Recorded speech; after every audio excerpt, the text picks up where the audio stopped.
'n Boer het net 40 oeste.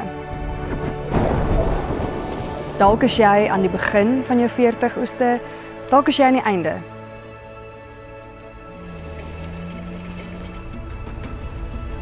Maar elkeen van julle het julle eie storie, julle eie rede, julle eie hoekom.